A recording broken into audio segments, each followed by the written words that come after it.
noches, les saluda Berenice Rodríguez y le agradezco que nos acompañe, por supuesto, en nombre de todo el equipo que hace posible Informe Capital.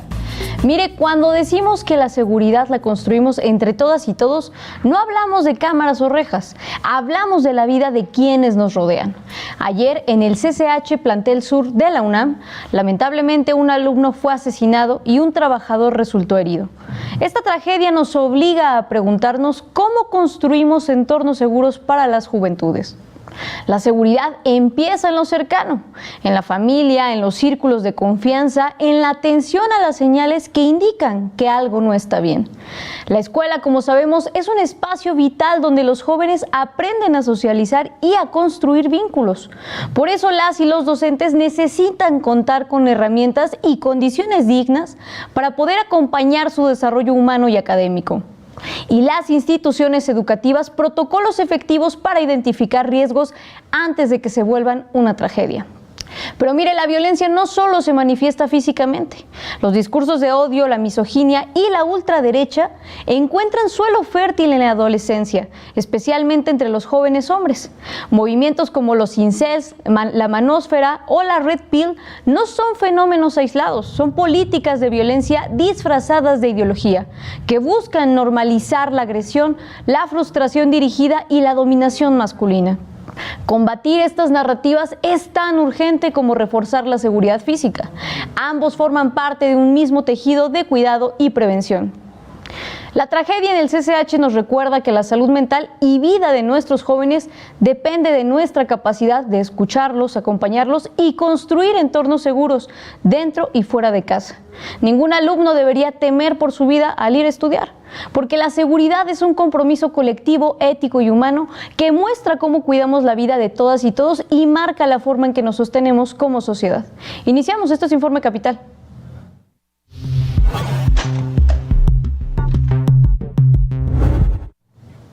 Iniciamos con información de nuestra ciudad porque hoy la jefa de gobierno, Clara Brugada Molina, aseguró que su gobierno garantizará que la empresa dueña de la pipa que explotó en el puente de la Concordia en Iztapalapa se haga responsable del daño a las víctimas. Señaló que continúan las investigaciones para determinar las causas del incidente y las responsabilidades correspondientes. El gobierno capitalino ha otorgado apoyos económicos de 20,000 pesos para los lesionados y de 50,000 pesos para los gastos funerarios. Y en los próximos días se entregarán apoyos para la recuperación de las personas lesionadas.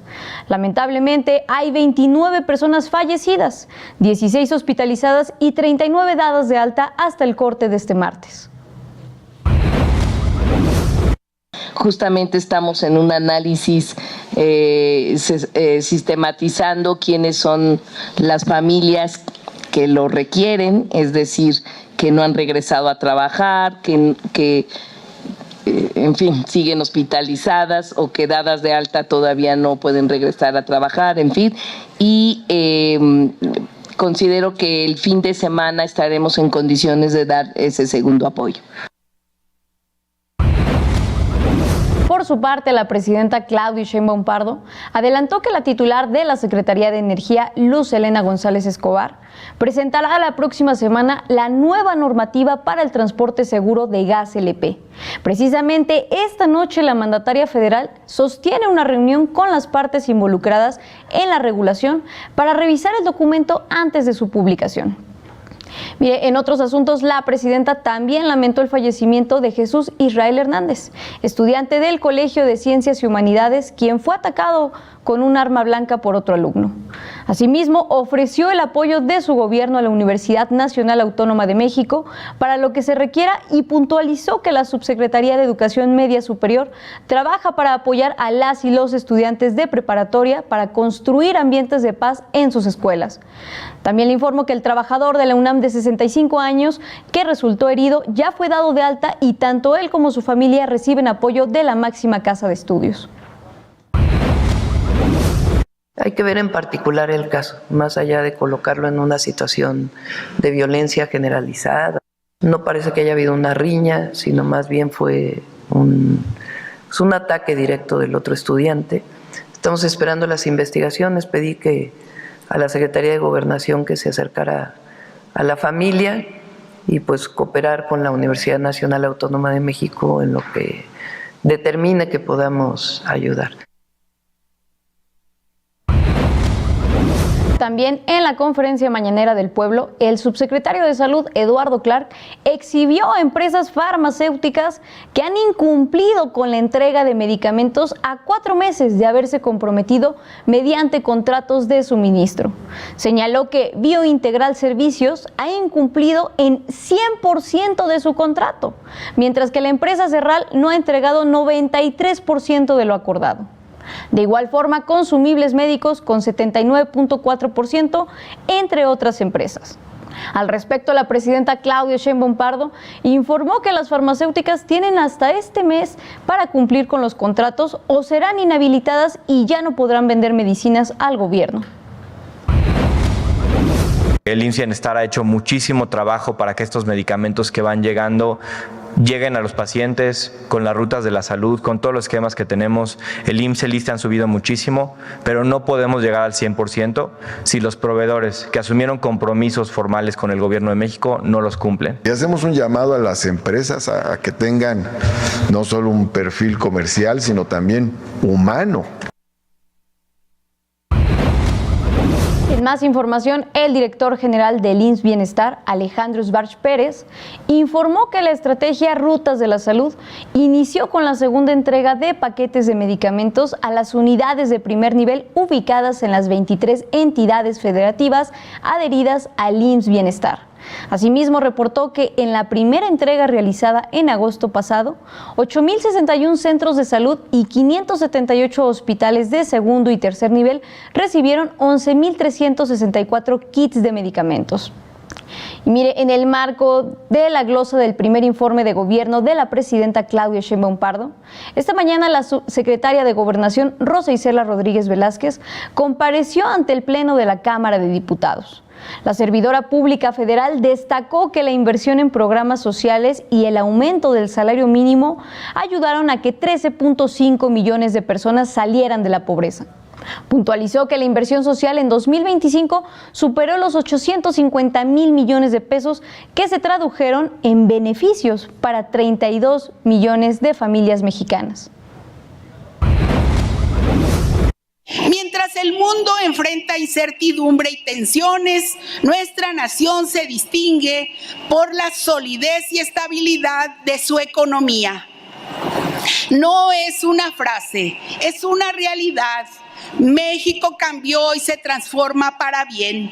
Contamos con una moneda fuerte que, lejos de devaluarse, su valor se apreció con respecto al dólar.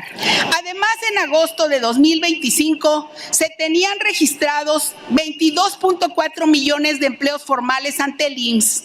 La tasa de desocupación se ha mantenido en sus niveles más bajos desde que el INEGI realiza esa medición. En más información, el secretario de Economía, Marcelo Ebrard Casaubon, firmó un convenio de colaboración para promover el distintivo hecho en México. Amazon ofrecerá beneficios a las micro, pequeñas y medianas empresas nacionales para que oferten sus productos y servicios en la aplicación y página web. Por ejemplo, la exención de la cuota mensual por 1 año. En otro asunto, Ebrard Casaubon informó que por petición de la presidenta de México se realizarán consultas y foros en los 32 estados del país de cara a revisión del Tratado de Libre Comercio con Estados Unidos y Canadá. Adelantó que en enero de 2026 se contará con una evaluación y que en julio nuestro país manifestará su voluntad de que el tratado continúe vigente. No vamos a rehacer el tratado. Vamos a revisar algunas cosas. Por ejemplo, a México le preocupan las barreras arancelarias. El 232 sobre acero, aluminio y vehículos, por ejemplo. Entonces, lo que estamos haciendo es tratar de despejar de aquí a fin de año todos los elementos que pudieran ser controversia o preocupación de los dos países para entrar a la revisión. En más temas económicos, la Organización para la Cooperación y Desarrollo Económico, OCDE, elevó su expectativa de crecimiento económico para México de 0.4 a 0.8% para este año 2025 y de 1.1 a 1.3% para el 2026. La OCDE señala que nuestro país fue más resiliente de lo previsto durante el primer semestre del año, además de que la presidenta Claudia Sheinbaum Pardo ha logrado acuerdos con Estados Unidos en el marco de su guerra arancelaria. Le informo también que un juez con sede en Villahermosa, Tabasco, vinculó a proceso por los delitos de extorsión, secuestro exprés y asociación delictuosa a Hernán N., presunto líder del grupo criminal La Barredora y quien fuera secretario de Seguridad Pública de Tabasco. El juez fijó un plazo de 3 meses para la investigación complementaria y ratificó la medida cautelar de prisión preventiva. Hernán N. se encuentra recluido en el Centro Federal de Readaptación Social del Altiplano, luego de ser expulsado de Paraguay, donde se ocultaba de la justicia mexicana. En Nueva York le cuento que en Estados Unidos, en el 80 aniversario de la ONU, se realiza otro periodo de sesiones de la Asamblea General de las Naciones Unidas. En la jornada de este martes, el secretario general de la ONU, Antonio Guterres, denunció ante líderes de 193 países que los principios de las Naciones Unidas están bajo asedio con acciones como la invasión de países soberanos y el uso del hambre como un arma. Por otro lado, pidió unir esfuerzos contra la crisis climática mundial. Por su parte, el presidente de Brasil, Luis Ignacio Lula da Silva, llamó a la comunidad internacional a reducir el gasto en armas y aumentar la asistencia al desarrollo social. Asimismo, se manifestó en contra de las fuerzas antidemocráticas en todo el mundo que intentan violar la soberanía de las naciones y aseguró que nada justifica el genocidio que Israel perpetra en la Franja de Gaza.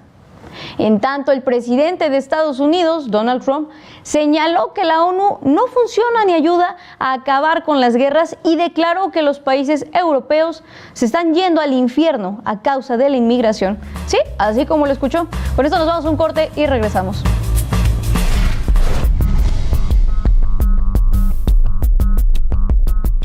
México, tierra de historia, cultura y pasión. Somos un pueblo que lucha con el corazón, de valores y con amor por la familia. Nuestra cultura es un tesoro, nuestra historia, un orgullo. Somos una gran nación, fuerte, próspera, orgullosa. ¡Viva México! ¡Viva México! ¡Viva México! Gobierno de México. Soy Karen Castrejón, dirigente nacional del Partido Verde. Escogimos trabajar por tu bienestar, de la mano de la primera mujer presidenta de nuestro país, la doctora Claudia Sheinbaum. Por eso, las y los diputados del Verde votaron a favor de darle un presupuesto histórico a los programas sociales. Jóvenes construyendo el futuro, pensión para adultos mayores, becas de educación básica y media superior, pensión para personas con discapacidad, porque el futuro de la 4T es verde. Partido Verde. No te pierdas la retransmisión de Latinoamericanas. Pero una constante persiste, la hegemonía militar estadounidense como herramienta de dominación en América Latina. Así, las Fuerzas Armadas extranjeras no solo protegen a las élites locales, sino que actúan como gendarmes del capital transnacional. Este miércoles a las 19 horas y su retransmisión el jueves a las 15 horas. Durante la temporada de lluvias y huracanes, el Gobierno de México está preparado y cada labor de prevención cuenta. Desde el monitoreo de presas y ríos, la vigilancia de fenómenos meteorológicos, la preparación de equipos especializados o la construcción de obras de protección, además de lo que haces en tu comunidad, como procurar que las coladeras de tu calle estén libres de basura o evitar cruzar ríos y arroyos crecidos. En temporada de lluvias y huracanes, la prevención es lo más importante. Comisión Nacional del Agua. Gobierno de México.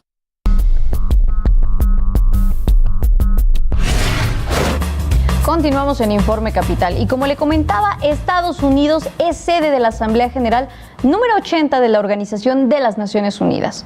Líderes mundiales se manifiestan sobre las problemáticas geopolíticas de la actualidad, como el genocidio en Gaza, la soberanía de las naciones, la migración, el cambio climático, entre otros asuntos. Mi compañero Pepe Fuentes nos cuenta qué se dijo en la apertura de esta asamblea. Veamos.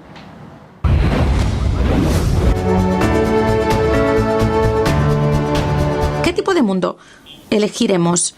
¿Un mundo donde la fuerza ruda impere o un mundo de leyes? ¿Un mundo que solo piense en los intereses propios o un mundo en que las naciones trabajen juntas? ¿Un mundo donde la fuerza impere o un mundo de derechos para todos? Así fue como arrancó la sesión número 80 de la Asamblea General de las Naciones Unidas, con la participación de más de 140 mandatarias y mandatarios mundiales. Marcada por el genocidio en Gaza, el endurecimiento de la política migratoria de Estados Unidos, así como de las tensiones en el Mar Caribe y la guerra en Ucrania. Al abrir las alocuciones, el presidente de Brasil, Luis Ignacio Lula da Silva, reiteró que la soberanía de su país no se regatea, luego de que su homólogo estadounidense Donald Trump impuso aranceles de 50% al país sudamericano frente al juicio de Jair Bolsonaro por golpe de Estado. Ataques contra la soberanía, sanciones arbitrarias y las intervenciones unilaterales se están convirtiendo en la norma. Existe un paralelo claro entre la crisis del multilateralismo y el debilitamiento de la democracia. También subrayó que el camino del diálogo no se le debe de cerrar a Venezuela ante el despliegue militar estadounidense en el Mar Caribe Sur. Por su parte, y en contraste con la mayoría de las posturas, el presidente Donald Trump acusó a la ONU de supuestamente financiar a los migrantes que entran a Estados Unidos. Además, defendió su política violatoria de derechos humanos para expulsar y deportar migrantes que considere ilegales. Están destruyendo a sus países, se están destruyendo. Europa está en aprietos, han sido invadidos por una fuerza de extranjeros ilegales como nunca antes había visto nadie. Llegó el momento de poner fin al ensayo de fronteras abiertas. Ciérrenlas. Yo soy muy bueno en ello. Y sus países se van a ir al diablo. Por su parte, Brasil, Turquía, Jordania, Chile condenaron el genocidio en Gaza por parte de Israel. No se trata de una guerra en Gaza. No se puede hablar de que hay dos partes que combaten en Gaza, porque en Gaza, por una parte, hay un ejército con las armas más modernas y mortíferas, y por otra parte, hay civiles inocentes, niños inocentes. Finalmente, Gabriel Boric, presidente de Chile, cuestionó que a sus 80 años de su creación, la ONU no ha tenido una mujer como secretaria general. La ONU debe reflejar los avances del mundo y reconocer que una mujer al mando no es solo símbolo de equidad, sino que representa y hace realidad que la mujer, siendo la mitad de la población, más de la mitad de la población, puede ocupar todos los espacios del mundo y que ningún espacio le está vetado. Nota de José Manuel Fuentes, Informe Capital.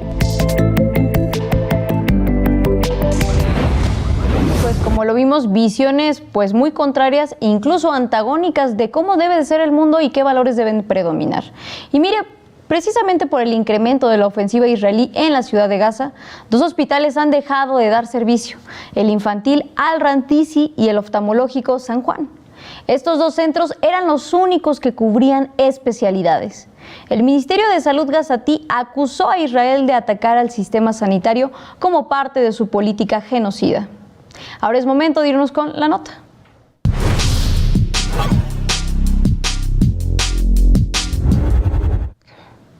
Miren, más noticias de la Ciudad de México. La Fiscalía Capitalina investiga el homicidio del estudiante del CCH Sur que ayer fue asesinado por otro compañero. En este contexto le presento las acciones que el gobierno capitalino fomenta en las escuelas para que éstas sean espacios de paz y los programas del Instituto de la Juventud para atender la salud mental. Veamos. La Fiscalía de la Ciudad de México y la Secretaría de Seguridad Ciudadana colaboran con la Universidad Nacional Autónoma de México para el esclarecimiento del asesinato de Jesús Israel, de 16 años, quien fue atacado mientras se encontraba en el estacionamiento del Colegio de Ciencias y Humanidades, Plantel Sur. La Fiscalía General de Justicia de la Ciudad ya inició una investigación por homicidio calificado y lesiones dolosas. El agresor, identificado como Lex Ashton N., hoy en día está hospitalizado, Él se arrojó de un edificio del CCH al intentar huir.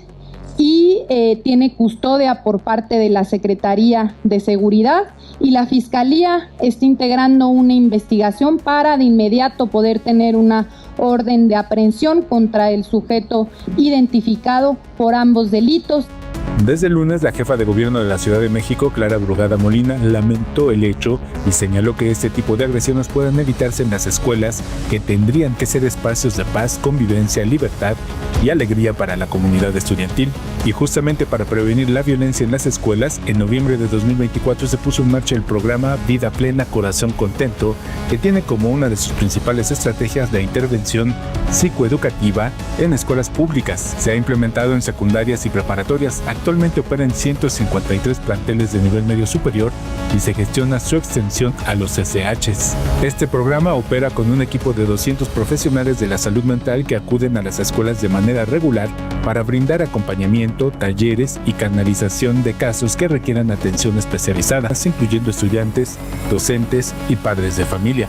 Al mismo tiempo opera el programa de auxilio escolar, que consiste en que un servidor público acuda a las escuelas principalmente en las noches para atender las necesidades de los estudiantes fuera de las escuelas. Sobre todo en las noches, afuera de los planteles, apoyando para que las salidas sean de manera pacífica. Y esto ha tenido un impacto muy importante porque han disminuido en 60% las incidencias que habían afuera de las escuelas.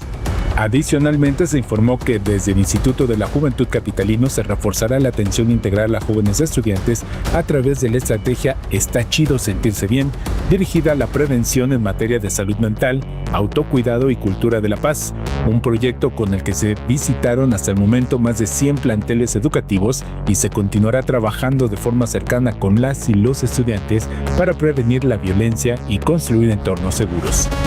Con imágenes de Joel Arias, Alberto Álvarez Santana. Informe Capital.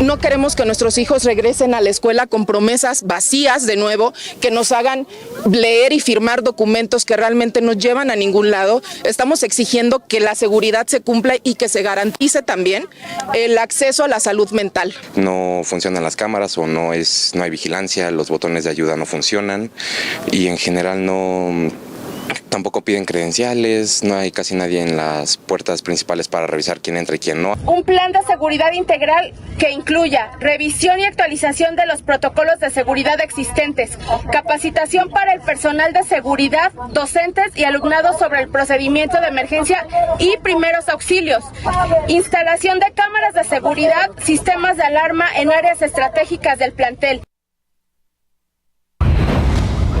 Y como acaba de ver, en Ciudad Universitaria, decenas de estudiantes del CCH Sur y otros planteles, así como padres de familia, se manifestaron en las inmediaciones de la Torre de Rectoría. Las y los jóvenes expresaron sus inconformidades con consignas. Asimismo, madres y padres entregaron un pliego petitorio a las autoridades universitarias para exigir mayor seguridad en las escuelas de la UNAM. En el documento se incluyeron 6 puntos. Estos son: una investigación exhaustiva por el fallecimiento de un estudiante en el CCH Sur, un plan de seguridad integral, prevención de violencia y acosos, apoyo psicológico y emocional, comunicación efectiva y la revisión a la infraestructura. Y mire, precisamente para platicar más acerca de este lamentable caso y sobre todo de las estrategias que implementa el gobierno capitalino para atender la salud mental de las y los capitalinos, saludo con mucho gusto a Amaya Ordorica, titular del Instituto para la Atención y Prevención de las Adicciones en la Ciudad de México, IAPA. Buenas noches, Amaya, ¿cómo se encuentra? Hola, ¿qué tal, Berenice? Muy buenas noches.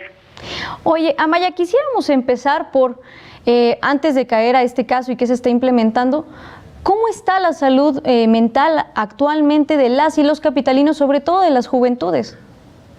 Pues mira, la salud mental sin duda ha sido un tema central desde la pandemia. Por un lado sí se vio más afectada la salud mental de las y los capitalinos, así como ha sucedido a nivel nacional y global, pero también se está hablando más y esto también representa una oportunidad importante para poder acercar servicios de salud mental a la población, ¿no? Entonces, sin duda es un momento complejo, pero que también abre una oportunidad necesaria para poder ampliar los servicios de salud mental y que más personas puedan acceder a los mismos. En particular con las y los jóvenes de la capital, pues tenemos una prevalencia importante de ansiedad y depresión, y también tenemos pues una prevalencia importante en los índices de conductas suicidas en jóvenes, temas que tenemos que trabajar de manera importante con acciones de prevención y de atención y sobre todo de promoción de la salud mental, no solo en aquellos momentos donde ya nos está faltando, se está viendo afectada, sino de manera preventiva, pensando en cómo producimos salud mental y emocional en la ciudad. Sobre todo también partiendo desde otro enfoque que es contemplar la salud mental como lo que es un derecho humano de todas y todos. Así es, la salud mental como un derecho y como una necesidad y que además como una parte de la salud integral de la población. Claro. Oye, en ese sentido, Amaya, ¿qué acciones están implementando desde el gobierno capitalino, desde el instituto en el que tú estás, el IAPA? Veíamos que en marzo, de hecho, se presentó una estrategia integral que es Ciudad con Salud Emocional, Vida Plena, Corazón Contento. ¿Qué resultados, en qué consiste y qué resultados ha dado hasta el momento? Justamente en el gobierno de la Ciudad de México, por instrucción de nuestra jefa de gobierno, la licenciada Clara Brugada, y bajo el liderazgo de nuestra secretaria de Salud, la doctora Nadine Gassman, hemos estado implementando una estrategia integral llamada Ciudad con Salud Emocional, Vida Plena, Corazón Contento. Y uno de los primeros ejes de esta estrategia es que el Instituto de Atención y Prevención de las Adicciones estamos en proceso de convertirnos en el Instituto para la Atención a la Salud Mental y las Adicciones. Y en ese marco estamos implementando una estrategia amplia que tiene 3 líneas de acción: prevención comunitaria, escucha y conexión a servicios y atención primaria en salud mental. Y una de nuestras estrategias más grandes, justo en prevención comunitaria, es la estrategia escolar Vida Plena, Corazón Contento, que es la que se lanzó inició en marzo de este año con 50 escuelas secundarias. Cerramos el ciclo escolar pasado ya con presencia en las 802 escuelas secundarias públicas de la Ciudad de México, y a partir de este ciclo escolar hemos empezado a ingresar paulatinamente en los subsistemas de educación media superior. Además de continuar con las 802 escuelas secundarias, hemos empezado a incorporar ya 157 escuelas públicas de educación media superior. Pues un programa muy importante, sobre todo para garantizar efectivamente el acceso a los servicios de salud mental y emocional en nuestra ciudad. Oye, Amaya, también quisiera preguntarte, ¿qué alertas podemos identificar precisamente para prevenir este tipo de situaciones? Si estamos viendo a algún familiar, algún estudiante o incluso los mismos adolescentes, si ven a un compañero, ¿qué señales pueden alertarlos de que esa persona necesita ayuda? Y no necesariamente que ellos la proporcionen, porque muchas veces no tenemos las herramientas necesarias para hacerlo, pero poder tener la suerte de identificarlo y canalizarlos con alguien que sí los pueda atender. Así es, esto que planteas es clave. Es muy importante que rompamos con el mito de que las personas nos comparten que no están bien en materia de salud mental como un elemento de chantaje, y que tomemos en serio cuando la gente levanta la voz y comparte que no se encuentra bien consigo misma o con las y los demás, ¿no? Este es un momento clave para poder intervenir, y es importante tener claro que las conductas, en particular la conducta suicida, es un proceso que va escalando, No es que se empieza de lleno, sino que las primeras cosas son pensamientos o sentimientos o sensaciones, de la única forma de dejar de sentir esto negativo que estoy sintiendo es ya no estar aquí. Son todavía muy abstractos, pero ya empiezan a aparecer estas sensaciones. Después empieza poco a poco a concretarse a través de imaginarios todavía muy hipotéticos de cómo se podría llevar a cabo estas acciones, y de ahí empieza a instalar ya un momento donde ya las personas empiezan a imaginar escenarios mucho más plausibles de cómo podrían llevar a cabo esta acción, y luego ya se pasa a la etapa, digamos, de planeación y primeros ejercicios de acciones de este tipo, ¿no? Entonces, es fundamental que cualquiera de estos momentos que identifiquemos los tomemos con la seriedad necesaria y notifiquemos a las personas que pueden apoyar en el ámbito escolar, esto sería con el personal directivo, y que sepan que está el instituto para poder apoyar. Pueden llamar a la línea telefónica, comunicarse a través de redes sociales o acercarse directamente a las instalaciones del instituto para poder recibir una asesoría en salud mental, una primera valoración, y de ahí poder identificar cuáles son las necesidades y dónde conviene la atención. Es importante que la población sepa que la Ciudad de México tiene servicios gratuitos de atención en salud mental, tanto para personas con derecho a audiencia, en IMSS e ISSSTE, hay servicios de atención gratuitos de salud mental, como para aquellas personas que no tienen derecho a audiencia, tanto en IMSS Bienestar como en los servicios del instituto, se puede recibir atención gratuita en salud mental. Perfecto, pues muchísimas gracias, Amaya, por esta información que nos compartes y, como siempre, tomarnos la comunicación. Te agradecemos mucho, gracias y buenas noches. Muchas gracias por el espacio y muy buenas noches. Pues ya vio, es un tema muy importante, sobre todo escuchar a las y los jóvenes y atenderlos como debe de ser, ponerles atención y cariño todo el tiempo.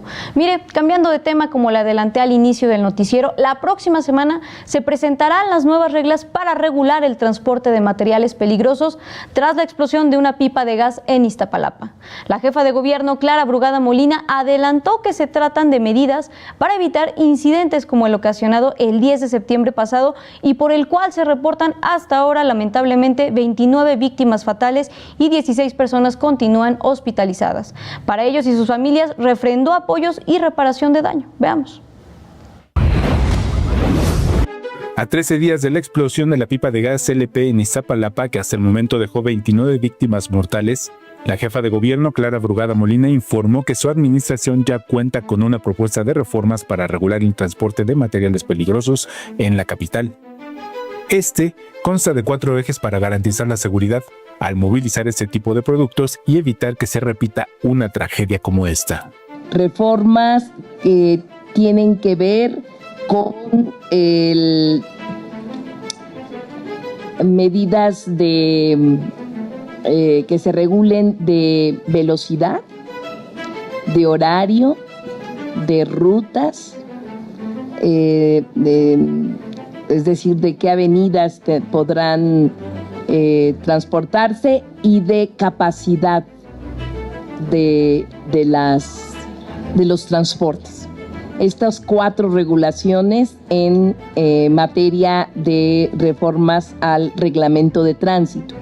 Además, se informó que se mantiene el acompañamiento a las víctimas y a sus familiares para que puedan acceder a la reparación de daño por parte de la empresa responsable del transporte y se analiza cada caso, además de que se les proporciona asesoría jurídica gratuita.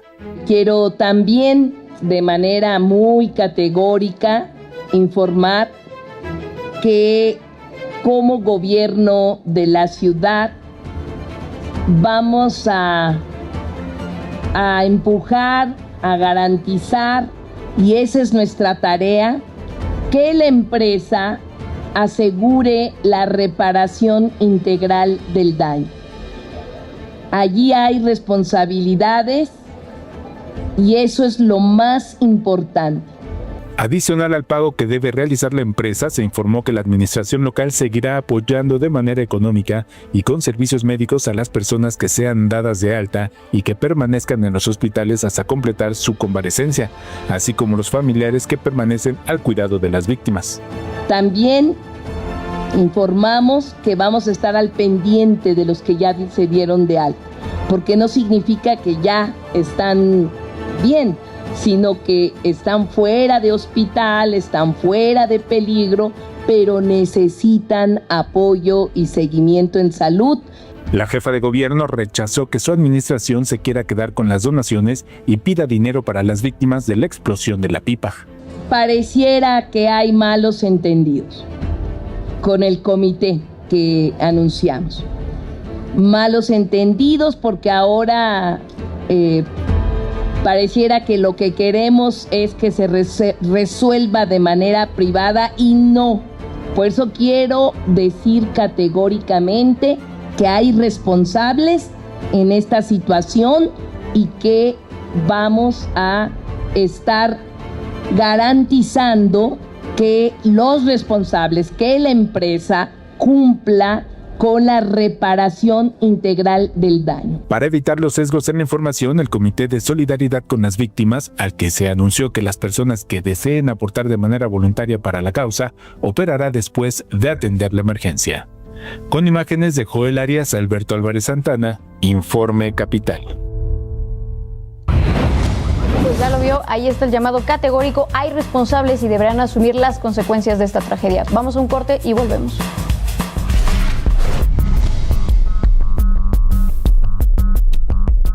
Yo soy Johnny Carmona y esta semana en Diversidad hablaremos de la clínica especializada Condesa y de la 11ª temporada de la carrera drag de la Ciudad de México. Creado una de las mejores industrias drag del mundo. Con mucho orgullo lo digo, el drag mexicano es de lo mejor del planeta Tierra. No te pierdas Diversidad, todos los viernes a las 18 horas y su retransmisión el sábado a la medianoche. Por la señal y redes de Capital 21.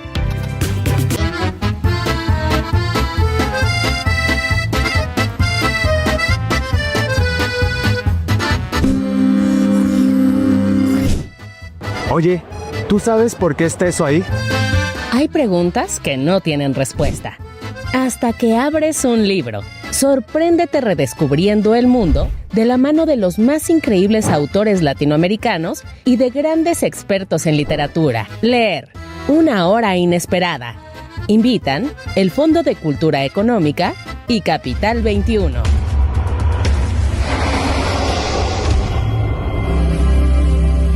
Que la comentocracia no te pinte un melodrama.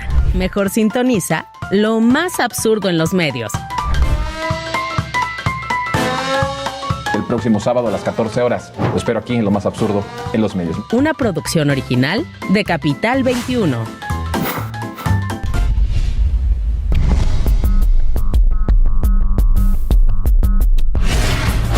Continuamos y nos vamos ahora con Agenda Capital.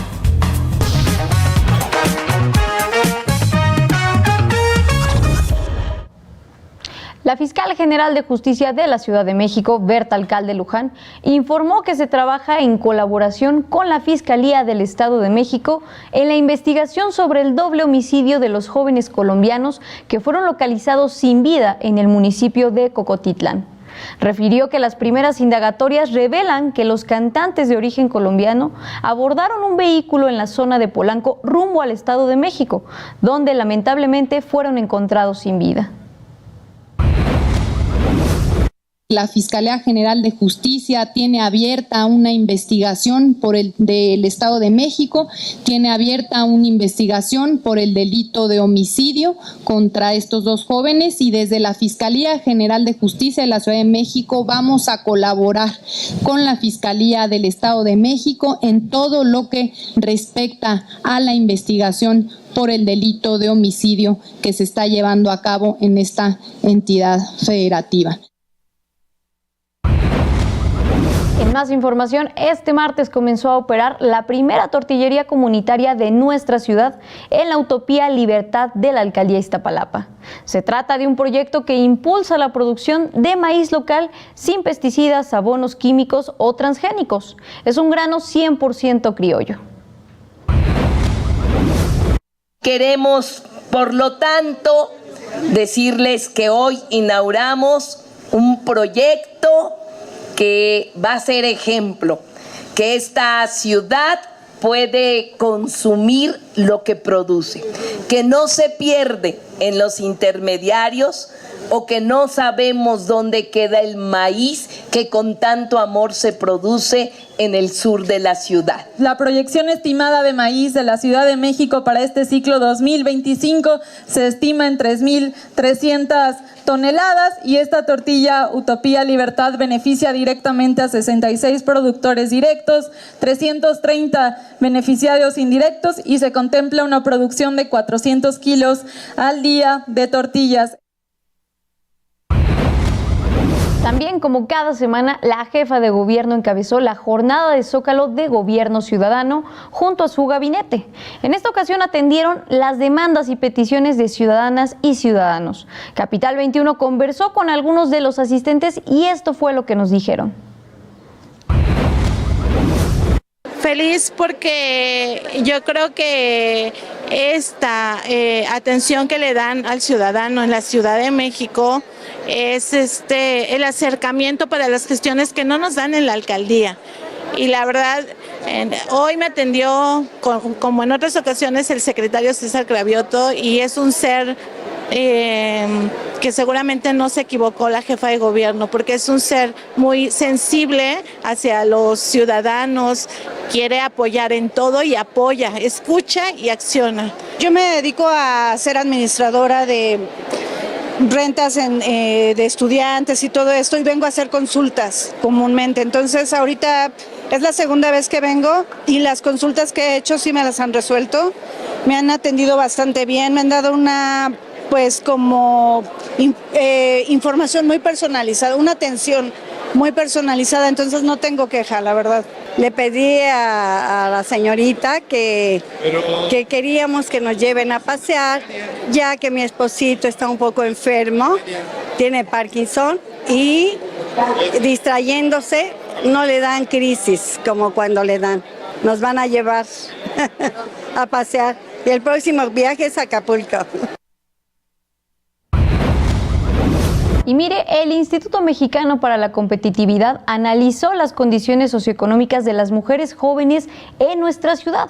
A partir de ello propone que las alcaldías implementen programas de capacitación y acceso al primer empleo para facilitar su vinculación a trabajos de calidad, ya que a pesar de que hay avances para que las mujeres jóvenes tengan acceso a la educación, existen retos significativos para su participación en el mercado laboral. En Ciudad de México viven 1.05 millones de mujeres de entre 15 y 29 años. De ellas, 37% estudia, 25% participa en el mercado laboral y 15% realiza ambas actividades. Sin embargo, 12% no estudia ni tiene actividad remunerada. De este sector, 7 de cada 10 capitalinas se dedican exclusivamente al hogar y a los cuidados. Hablemos de los motivadores de por qué no estamos trabajando, por qué no estamos estudiando, porque no nos sale, porque el costo de oportunidad de estudiar y de trabajar sigue siendo muy alto, porque estamos en la agenda de cuidados. Por suerte empezamos a medir este problema desde hace muchos años y pues resultado de eso, por ejemplo, es que la Ciudad de México empieza a tener un sistema público de cuidados. Quien no haya ido, está la Casa de las 3 R's en la Cuauhtémoc y un poco la idea es permitirles a las mujeres disfrutar una tarde mientras ponen su ropa en la lavadora gratuita, mientras ponen a sus hijos en una guardería, mientras tienen a las abuelas y los abuelos en una casa de día.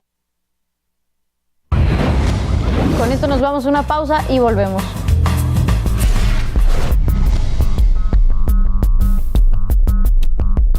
Que hay temas que merecen volver a hablarse, porque el bienestar, la salud mental y el autocuidado no pasan de moda. Hablando de violencias sexuales que han vivido o adolescencias, muy pocas veces solo fue el evento de una violencia sexual, ¿no? O sea, van acompañadas de muchas otras violencias. Reviven los mejores episodios de Otras Miradas, todos los martes a las 19 horas, con su retransmisión los domingos a las 21 horas. Una producción original de Capital 21. El mejor cine mexicano está en Capital 21. No te pierdas este martes Dios, el niño y el mar a las 16:30 horas.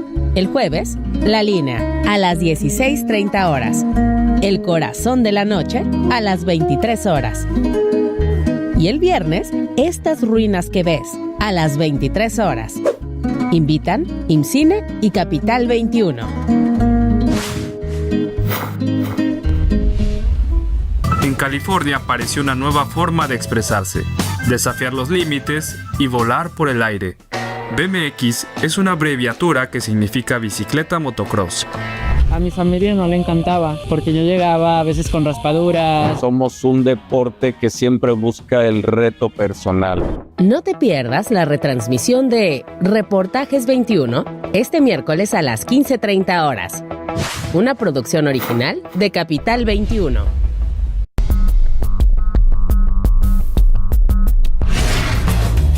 Estamos de regreso en Informe Capital y mi compañero Johnny Carmona continúa en la Bienal Internacional de Arte y Ciudad de Bogotá, Colombia. Nos tiene un reporte de lo que ahí sucede.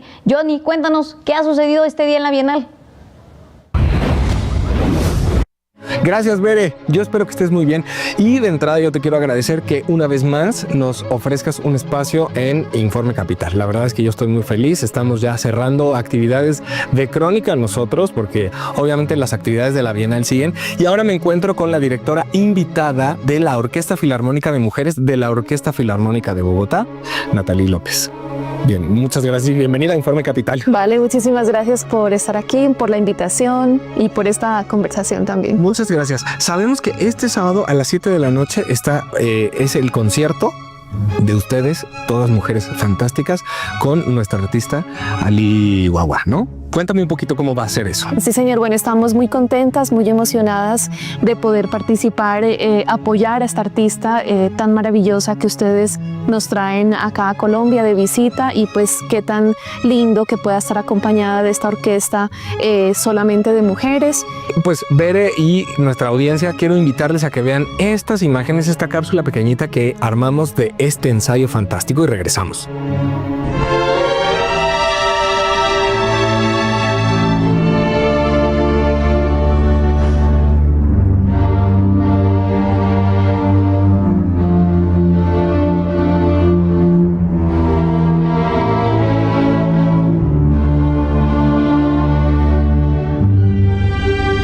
¿Cómo te hace sentir esta colaboración?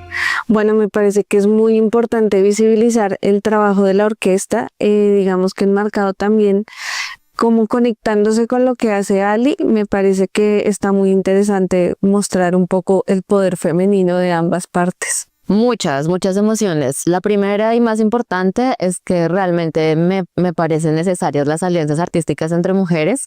Y en este caso tiene un plus, y es, además de tener como la alianza artística y la posibilidad de compartir el escenario, también hay un intercambio cultural. Me siento muy feliz de poder hacer parte de este proyecto, principalmente creo que por el poder de resiliencia que tenemos en este proyecto, el poder conectar tantas mujeres. Muy emocionada, es muy interesante pues mezclar los diferentes estilos de música como los que propone Ali con lo que nosotras hacemos.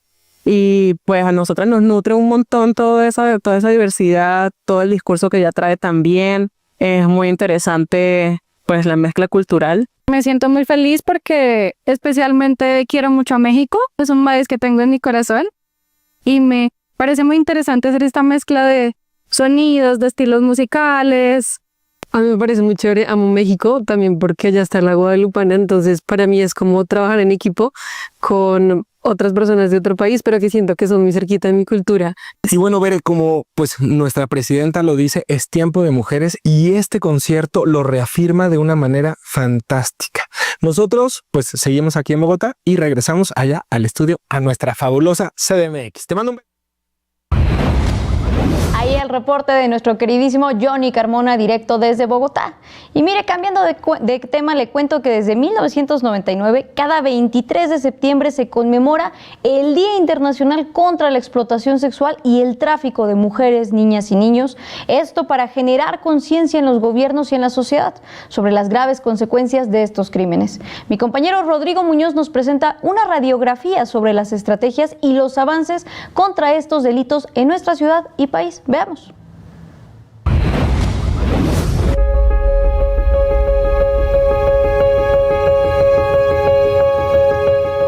Este 23 de septiembre se conmemora el Día Internacional contra la Explotación Sexual y el Tráfico de Mujeres, Niñas y Niños, fecha que busca visibilizar una de las violaciones más graves a los derechos humanos.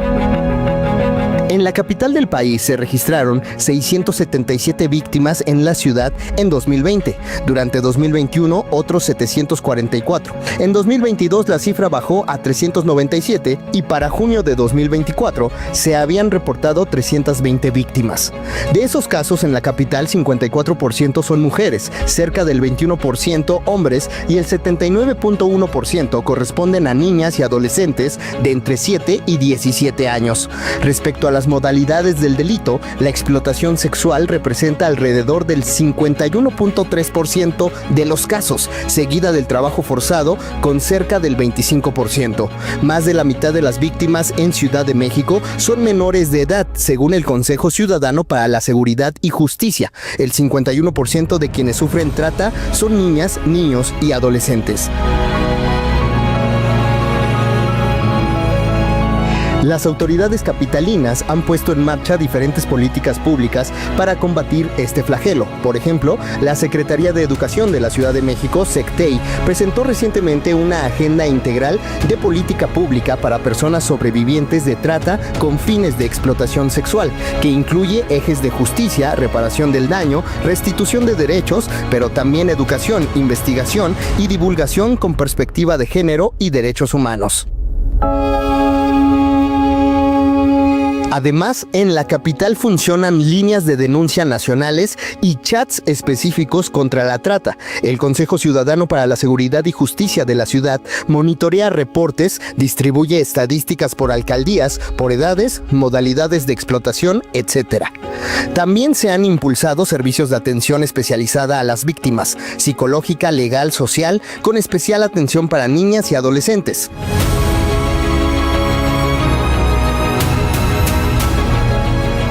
Las dependencias de mujeres como CEMujeres Ciudad de México insisten en que las víctimas deben ser tratadas con enfoque de género, sin discriminación y con protección, independientemente de su situación migratoria.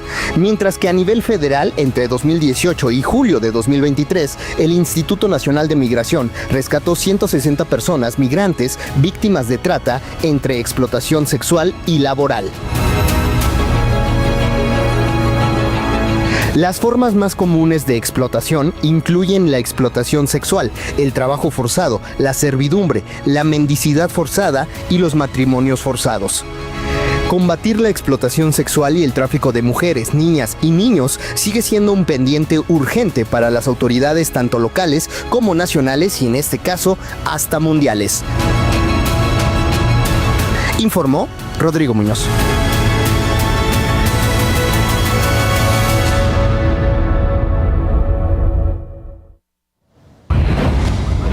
Ahora nos vamos con Ciudad Diversa.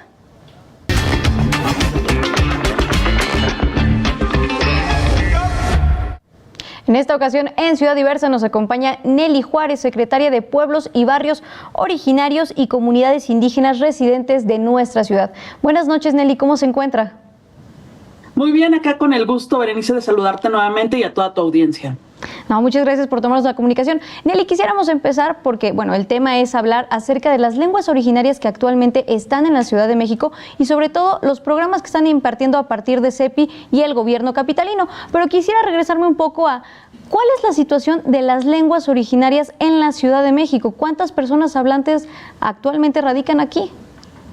Bueno, el cálculo es de 125,000 personas hablantes de una lengua indígena conforme al censo de 2020 que hablan una lengua indígena. Por autoascripción esta cifra sube a casi 825,000 y estamos seguros de que somos una de las ciudades más plurilingües de toda Latinoamérica al concentrar pues gran parte de las lenguas indígenas, principalmente náhuatl, otomí, zapoteco, mazateco.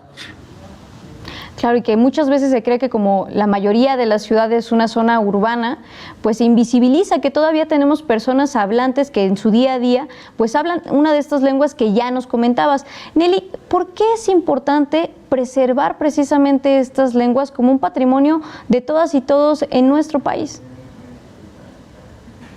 Sin duda, hablar de los hablantes de las lenguas indígenas es hablar de una forma de vida. La persona hablante no solamente tiene como medio de comunicación su lengua indígena, sino es toda su cosmovisión, toda su cultura la que se ve inmersa en este sistema de comunicación como puede ser la lengua. Gran parte de nuestra propia vida cotidiana está llena de nahuatlismos, ¿no? Los lugares donde vivimos, Xochimilco, Azcapotzalco, Iztapalapa, pues son lugares en la lengua náhuatl. Y también es un tema importante que hemos venido preservando, el que las personas puedan comunicarse en su lengua materna sin necesidad de tener que estar recurriendo al español, como una forma de reivindicación a la cultura, a la vida cultural indígena, y por eso para nosotros tiene una parte del espacio público de la Ciudad de México. Claro que por eso es importante que se sigan conservando precisamente estas lenguas y que no constituyan un reto para las personas hablantes, sino al contrario, un símbolo de identidad, de cultura, de pertenencia y sobre todo también de resistencia. Oye, Nelly, respecto a eso, ¿qué programas están realizando actualmente de clases de náhuatl con el gobierno capitalino y CEPI? Tenemos el programa Bienestar para Pueblos y Comunidad, que viene de algunos años atrás, en el cual se garantizan las interpretaciones y traducciones a las personas indígenas que así lo requieran, en un caso de emergencia, en un caso jurídico. Pero este año, gracias a la jefa de gobierno, iniciamos la enseñanza de lenguas indígenas en escuelas de educación básica junto con la Autoridad Educativa Federal. Al día de hoy tenemos cerca de 24 escuelas de educación básica ya intervenidas, donde se está poniendo en práctica la enseñanza del náhuatl, que es la principal lengua que tenemos en la ciudad y que la jefa nos ha hecho énfasis, pero también de otras lenguas como el triqui, como el zapoteco, como el otomí, y que, bueno, sin duda nos hacen formar a una nueva generación de jóvenes pluriculturales. Claro, y otra vez, integrarlas nuevamente a estos espacios educativos les da un reconocimiento y un valor, al igual que otros idiomas incluso. No solamente se tiene que aprender inglés u otros, sino que las lenguas originarias tienen un valor y la Ciudad de México las está reconociendo. Oye, Nelly, también veíamos que estas clases de náhuatl incluso se imparten en algunos pilares de nuestra ciudad. Así es, el tema de enseñanza de lenguas indígenas pues es un tema que lleva años ya en la ciudad. Inició, bueno, entonces CEDERE, que es el antecedente de la CEPI, tuvo su red de intérpretes y traductores.